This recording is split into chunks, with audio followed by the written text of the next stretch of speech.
My film, All You Need Is Fuzz, 30 Years in a Garage Band, will make its world debut here tonight, here at the screening room at 7:30 p.m.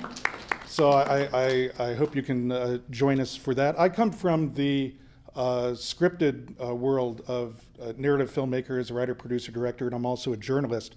So when I make documentaries, I take those two things and put them together. I'm very fortunate in my career. I don't take work that I don't want. So I have to believe in it in some way, either the message of it or what we're making for me to do it. And I don't shoot documentary films any differently than I shoot my narrative films. Now, they may not be fully scripted. I think maybe they're a little bit more like a Larry David kind of style, where we know what we want to achieve on that day of shooting. We're not telling people what to say, but we kind of narrow what we do that way. It's much closer, I think, to improvisational shooting than it is regular documentary shooting. It's narrative in every other way. We light the coverage that I shoot, and everything is about story. I know what story it is I want to tell. Now, anyone who shot documentaries know that may not be the story that you end up telling.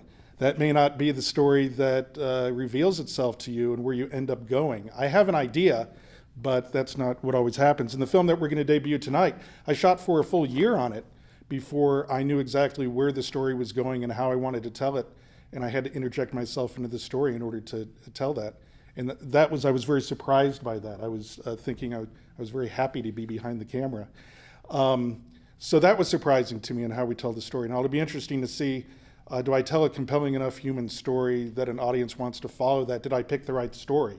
We'll find that tonight, perhaps, when it is shown for the very first time in front of an audience here. And I echo the other filmmakers in thanking the Arizona International Film Festival for premiering my film here. So this is an exciting time. And the last thing I'll say about commerciality is, in order to get distributed, in order to make anything off of your film so that you can keep making films, you have to smash these genres together. And I consider my documentary a commercial documentary because it's got all the same elements that if I were shooting a narrative film are included. There should be compelling characters, a human story that is universal, that touches people. I tell people that this film is about one particular band, but you don't have to know, never have heard of this band or even know what garage music is for it to be compelling. If it is compelling, then you don't need to know those things. It's a human story that will connect to you. So that's what I'm excited about seeing tonight. Every film is a compromise. It's not reality. It's a reflection of reality. George Lucas to this day still laments the compromise he made on Star Wars, his very first Star Wars film. All film and every day on a set is about compromise. The very first compromise I needed to make on All You Need Is Fuzz, 30 Years in a Garage Band, was I'd written several books about the garage and psychedelic music scene, which is all over the world. And the original idea was to go and feature about 6 different films all over the world, because I knew these bands in Spain and Greece and Italy and France and Germany and all over the United States. And the budget just wasn't going to allow that, but there were some other budgetary logistical constraints to that, in that, in a film that features music, you have to have rights to the publishing, the sync rights, and then you've got, if these people appear on screen, you got to have their likeness rights. And there's all kinds of rights, and especially if record companies get involved and other publishers. I have 40 songs in my documentary, and I had to own I own all the publishing on those songs.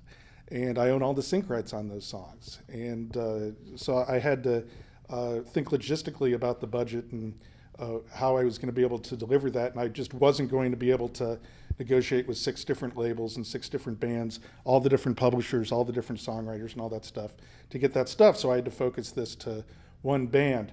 And then logistically, instead of taking a big broadcast camera and going around and capturing people, this had to be a much more intimate kind of portrait of musicians who can be very suspicious. And so I shot with a lot of small cameras. I shot with a lot of DSLRs. I think I shot with 10 different cameras, shooting 10 different codecs on this production. And then I had to somehow make those all look like they were shot with the same camera in the same location under the same lighting. The climax of the film was shot right on this stage here. So that's going to be psychedelic in itself, because you're going to see the screen on the screen, up here on the screen, behind the screen, as we're on the screen. But I think we shot that with 8 different cameras, everything from cell phone shooting 4K video to camcorders to professional cameras. We had people from the audience give us footage later. So that was an interesting challenge. So there were a lot of technical challenges. About the concert was also recorded in multi-track audio, and I had to make sure to keep that. I had to mix it and then keep it in sync with picture, and then shoot 8 cameras, cut 8 cameras. So there were a lot of technical things. The compromise I had to make with the content of the film was that, as you said, people will trust you as they get to know you. Now, a lot of these guys I'd known for 30 years and they knew me, but it's different when you have a camera in their face and a microphone in their face and you're asking them about their drug use. They have to trust you. And it took a while.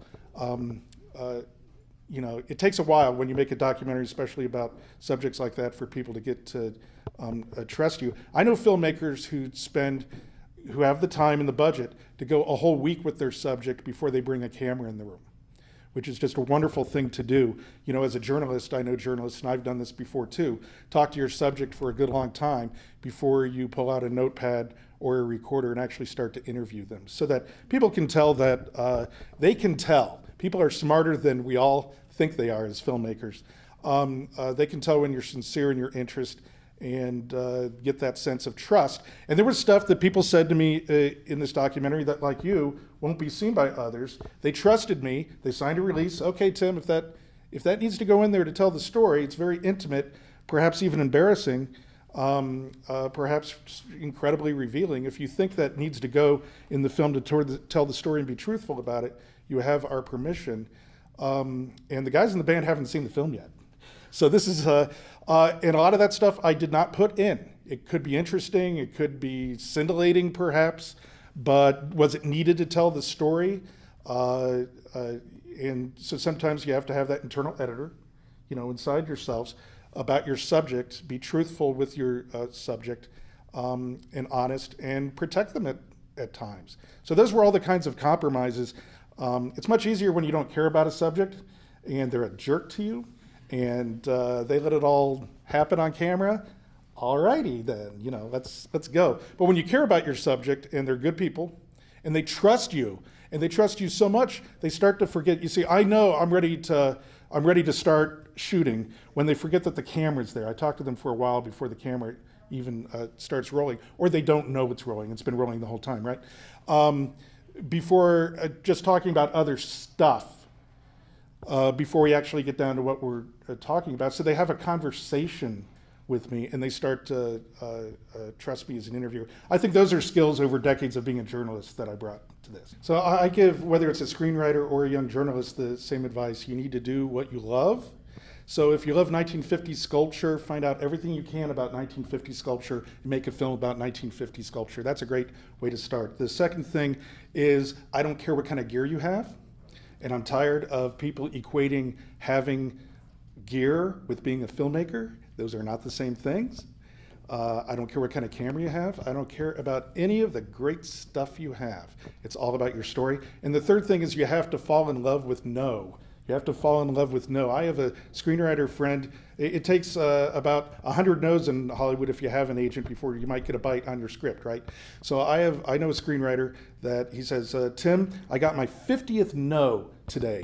And I said, well, why are you so excited? And he says, I'm halfway there. If you have that attitude, you will make films, and you will make more than one film.